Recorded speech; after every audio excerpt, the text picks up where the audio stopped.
Hello दोस्तों, मैं हूं दिनेश के वोरा। न्यूज़ टाइम में आपका स्वागत है। बांग्लादेश के संदर्भ में एक बहुत ही एक हार्ट रेंडिंग स्टोरी आई है। स्टोरी आई है सिंगापुर से। सिंगापुर में एक मिस्टर सीकदर हैं। वो बीमार हो गए। यंग हैं अभी। सिकदर राणा 34 ईयर्स के और शिपयार्ड वर्कर, जहाँ शिप्स रिपेयर होते हैं आते हैं, और उनको स्टमक का एडवांस कैंसर हो गया। और वहाँ पे वो सिंगापुर के जनरल हॉस्पिटल में एडमिटेड थे और डॉक्टर्स ने होप छोड़ दिया और कहा कि अब इनके कुछ ही दिन बाकी हैं।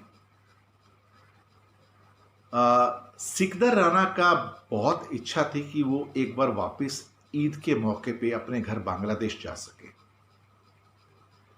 और बांग्लादेश जाके अपने छोटा बेटा है उनका, वाइफ है, मदर है, एक बार उनसे लास्ट टाइम उनसे मिल सके। पर फ्लाइट्स नहीं है, आएंगे कैसे?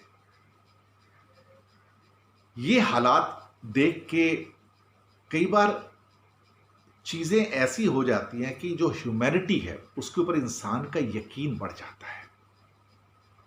वो घर तो जाना चाहते थे, लेकिन घर कैसे जाएं? लॉकडाउन जो पहले 19 तारीख का था वो भी बढ़ के 30 तारीख तक हो गया। सारी फ्लाइट ढाका की सिंगापुर से कैंसिल, तो जाएंगे कैसे? ऐसे में वहां पे डॉक्टर सिंथिया गोह वो पिक्चर में आती हैं और द सीनियर कंसल्टेंट हैं, और उनके नेशनल कैंसर रिसर्च जो सेंटर है सिंगापुर में, उन्होंने इसका सिकदर राणा का जो ये कंडीशन देखी तो उनको बहुत तरस आया।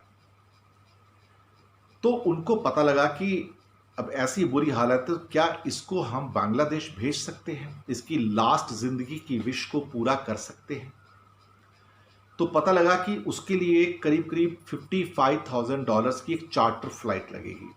चार्टर फ्लाइट होती है, $55,000 लगेंगे। और इतने इतना मनी कहाँ से आएगा? तो उसके साथ साथ जो सिकदर राणा की कंडीशन थी वो दिन प्रतिदिन बिगड़ती जा रही थी। तो ये भरोसा नहीं हो रहा था कि जब तक ईद आएगी वो पहुंच सकते या नहीं पहुंच सकते, बच पाएंगे नहीं बच पाएंगे। तो बड़ी एक डेस्पेयर की सिचुएशन आ गई, निराशा की। लेकिन डॉक्टर गोह ने अपना उम्मीद नहीं छोड़ी और उन्होंने कहा कि शायद जब तक कंट्री खुलेगा 30 मई के आसपास तक, तो शायद सिकदर राणा बच नहीं पाएगा। तो उन्होंने कुछ फंड्स को रेज करने की अपील की कि कैसे भी करके कुछ फंड्स रेज किए जाएं। वो माइग्रेट वर्कर सेंटर्स हैं वहाँ पर, कुछ और ग्रुप्स हैं, मिनिस्ट्री हैं, उनसे बात किया तुरंत। तो वहाँ से कुछ सॉल्यूशंस निकले। मैं उस सॉल्यूशंस में सारे नहीं जाऊँगा क्या क्या हुआ। तो फैसला ये हुआ कि हम उनके लिए पैसे इकट्ठे करेंगे, मनी इकट्ठा करेंगे, और कैसे भी करके जो चार्टर फ्लाइट वाले हैं उनसे कहा कि क्या आप कुछ मनी रिड्यूस कर सकते हो, डिस्काउंट दे सकते हो। तो उन्होंने कहा कि एक मेड फ्लाइट थी, होप मेड फ्लाइट, कि वो $48,000 में बांग्लादेश चले जाएंगे। तो मनी रेज करनी थी $55,000। वो कैंपेन स्टार्ट किया और कैंपेन स्टार्ट करते ही फ्राइडे को कैंपेन स्टार्ट किया, ये ईद से पहले की बात है, और मंडे इवनिंग तक 3 दिन में $60,000 कलेक्ट हो गए। आप सोचिए, और एकदम से उनका जाना आसान हो गया। तब वो लास्ट फ्राइडे को, ईद से पहले वाले उसमें, उनको स्पेशल चार्टर फ्लाइट से वो मिसेस गो ने वहाँ पे चार्टर फ्लाइट करके सिकदर राणा को अपने घर भेजा ताकि वो ईद अपने घर में मना सकें, क्योंकि ये शायद उनकी आखिरी ईद होगी लाइफ की। उन्होंने अपने वाइफ को और बेटे से उनकी मिलने की बहुत इच्छा थी, जो 5 साल का लड़का था उनका, जो मेरे पास न्यूज़ है फाइनेंशियल एक्सप्रेस से। तो वो उसकी लास्ट विश थी कि मैं मरने से पहले एक बार अपने बेटे को देख लूँ, सन को देख लूँ, और मदर को भी देखूँ। वो वहाँ पहुँच गए और वहाँ पे पहुँचते उसके लिए उसकी मदर ने शेमाई और खिचूरी, उसकी फेवरेट डिश बनाई। और फिर उसके बाद सिकदर राणा का स्टेटमेंट आया, फ़ोन पे लोगों ने उनसे बात की कि ये शायद मेरी आखिरी ईद है। और मैंने अपने मदर का खाना ईद के मौके पे टेस्ट किया। It looks like I am in heaven, ऐसा लगता है कि मैं हेवंस में आ गया हूँ। मैं शुक्रिया अदा करता हूँ उन सब लोगों का जिन्होंने मेरे लिए इतना पेन लिया, कैश अरेंज किया, चार्टर्ड फ्लाइट बुक की और मुझे सिंगापुर से यहाँ भेजा, मेरी लास्ट विश पूरी की। मैं सबका शुक्रगुजार हूँ और अल्लाह आप सबको बहुत कुछ आपको बख्शे। आज मैं यहाँ पर हूँ, उनका कहना है कि अपने बेटे के पास हूँ, ये मेरी इच्छा थी, अब मैं मरूंगा तो I can have a peaceful death.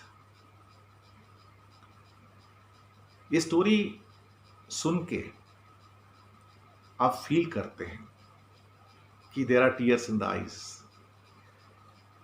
ये स्टोरी सुन के फील होता है कि ह्यूमैनिटी अभी जिंदा है, मानवता अभी जिंदा है। और वो सिंगापुर में जो लोग थे, मिसेस गो थी, बाकी तो कौन थे? कोई भी नहीं थे।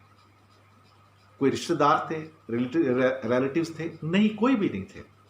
इंसान थे, ह्यूमन बीइंग्स थे, गुड ह्यूमन बीइंग्स थे। यही तो गॉड, भगवान, अल्लाह यही तो सिखाता है कि become a good human being. चाहे ईद हो, दिवाली हो, क्रिसमस हो, मैसेज एक ही है, लव एंड कंपैशन। यहां पर उन्होंने इतना बड़ा दिल दिखाया तो उससे यकीन होता है कि ह्यूमैनिटी जिंदा है, लव जिंदा है।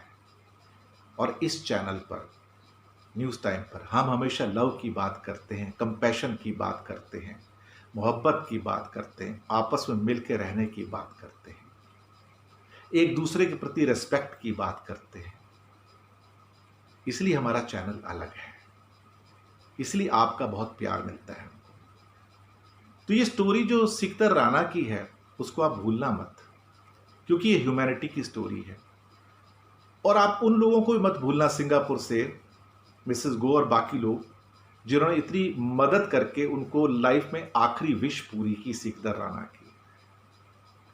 इसमें हमारे लिए लेसन्स हैं जो ऊपर वाले ने भेजे हैं कि let's become all good human being. कैसा लगा आपको आज का एपिसोड? अपनी फीडबैक जरूर भेजिएगा, बताइएगा आपको कैसा लगा। शुक्रिया और एक थैंक यू सिंगापुर के लिए और सिंगापुर की स्पिरिट के लिए। सही बात है ना, उसके लिए एक सैल्यूट तो बनता है कि अच्छे लोगों के लिए जो सैल्यूट है वो होना ही चाहिए। शुक्रिया आपका, फीडबैक भेजिएगा और हाँ, सब्सक्राइब करना तो डेफिनेटली आप भूलते भी नहीं हो। लिंक ज़रूर आगे भेजते रहिएगा ताकि बाकी लोग भी सब्सक्राइब कर सकें। धन्यवाद।